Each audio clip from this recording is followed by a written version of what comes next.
ఉమ్మడి నెల్లూరు జిల్లా నాయుడుపేట ప్రభుత్వ ఆసుపత్రి అధికారుల తీరుపై సర్వత్రా విమర్శలు వ్యక్తమవుతున్నాయి.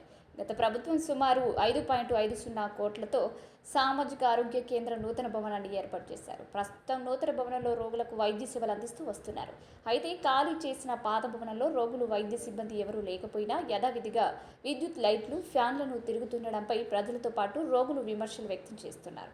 బాధ్యతాయుతంగా వ్యవహరించాల్సిన ప్రభుత్వ ఆసుపత్రి అధికారులు నిర్లక్ష్యం వహించడం ఏంటని ప్రశ్నిస్తున్నారు.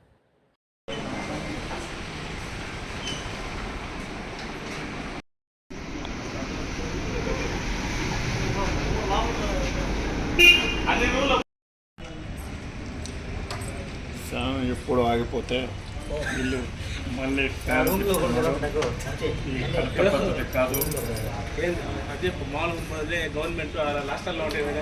మరిన్ని న్యూస్ అప్డేట్ కోసం A3 న్యూస్ ఛానల్ని సబ్స్క్రైబ్ చేసి బెల్ ఐకాన్ను ప్రెస్ చేయండి.